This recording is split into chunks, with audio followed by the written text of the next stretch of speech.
सबैजनालाई जय मसी। आज हामी पप कार्ड बनाउन सिक्नेछौँ। हजुरहरूले पनि मण्डलीका नानी बाबुहरूलाई यस्तै पप कार्ड बनाउन सिकाउनु होला। सुरु गरौँ है त। सुरुमा हामीले A4 साइज पेपरलाई 20 देखि काटेर एउटा सानो एउटा ठुलो बनाउनेछौँ। अनि देखाए अनुसार हामीले यसरी पेपरलाई फोल्ड गर्नेछौँ। पोइन्टमा एउटा सेप दिएर हामीले फोल्ड गर्नेछौँ।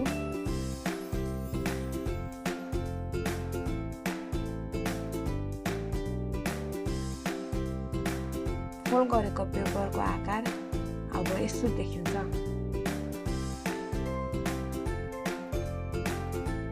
अर्को कलर पेपरलाई पनि यस्तै गरेर फोल्ड गर्नेछौँ।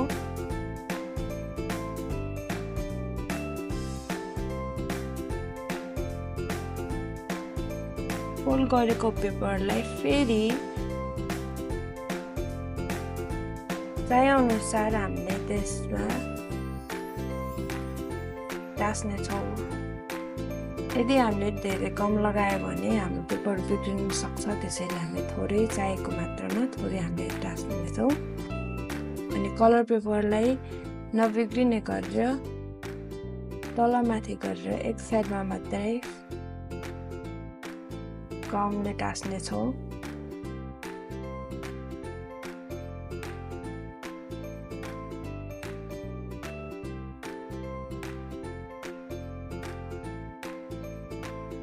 अनि चारवटा स्क्वायर शेपको पेपर लिएर हामीले त्यसमा नम्बर दिनेछौँ।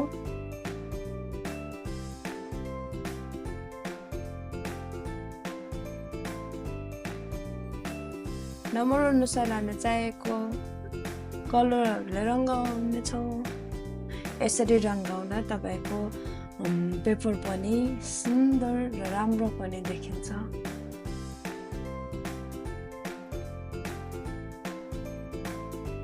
देखाए अनुसार हामीले पेपरलाई अघि देखेको नम्बर पेपरलाई यसरी नै टाँस्नेछौँ।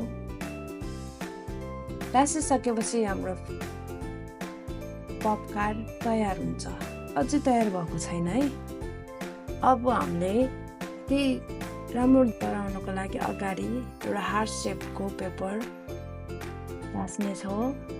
त्यसमा हामीले केही डिजाइन गर्नेछौँ अनि भित्र खाली देखियो त।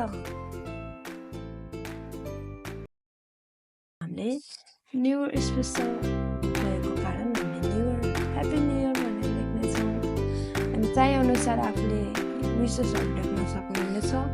अनि आफूलाई मन पर्यो अनुसार हजुरहरूले कलर गर्नु सक्नुहुनेछ। ल है त। अब हाम्रो भएन त पप कार्ड।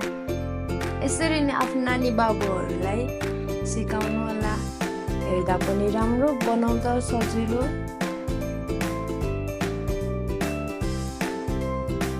भएन त।